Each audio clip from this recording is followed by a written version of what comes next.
Warning. An economist just said Australia's economic engine is about to blow. Not the housing market. Not petrol prices. The actual engine. And no, this isn't a Car Troubles YouTube channel. Welcome to Australian Dish, where we break down what's really happening in Canberra without putting you to sleep. So here's the headline that's got everyone talking this week.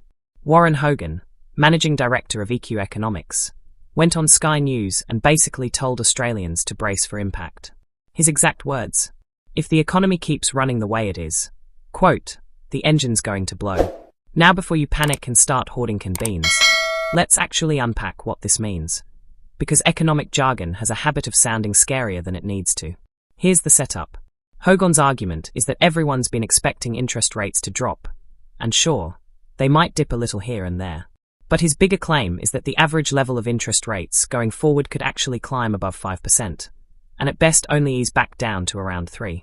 Think of it like this. Imagine you've been driving a car assuming the speed limit is 60, relaxing, cruising along. Hogan's saying, actually, the new normal speed limit might be 80, and if you keep pushing the pedal like it's still 60, something's going to give. Now why does this matter to the average person watching this video instead of scrolling TikTok? Because interest rates aren't just a number economists argue about on television.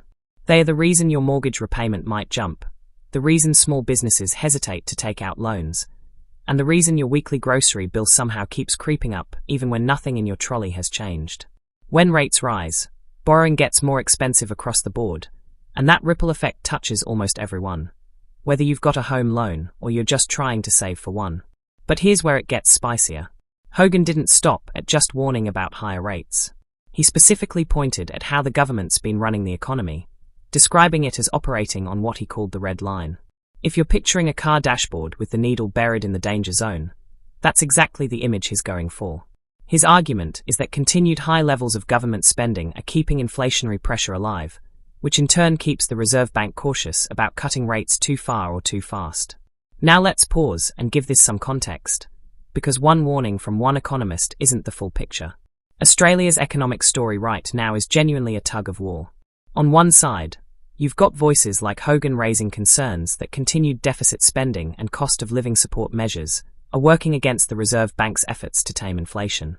On the other side, the Albanese government has consistently defended its approach, arguing that targeted spending on things like energy bill relief, healthcare, and housing supports households without recklessly overheating the economy.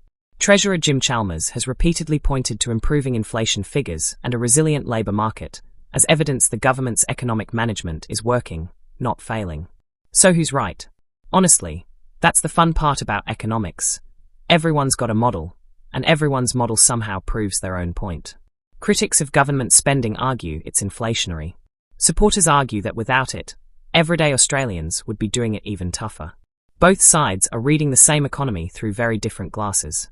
Let's talk opposition reaction, because naturally, this is exactly the kind of ammunition they love. Liberal leader Angus Taylor has used economic management as one of his central lines of attack against Labor, arguing that cost of living pressures reflect deeper structural issues with government spending decisions. Nationals leader Matt Canavan has echoed similar concerns, particularly around energy policy and its flow-on effects to household and business costs. It's the classic political dance. Government says stay the course. Opposition says the course is the problem. Now here's the part that actually matters long-term. If Hogan's prediction plays out, and interest rates genuinely do climb towards 6 or 7%, he's comparing that scenario to what Australia experienced in the 1980s. For anyone who wasn't around back then, that era is remembered for interest rates that made today's mortgage stress look like a walk in the park. Think rates so high that homeowners were genuinely terrified to open their bank statements. Now, to be clear, that's a warning, not a guarantee. Economic forecasts are notoriously difficult to nail down, and plenty of predicted disasters over the years simply never eventuate.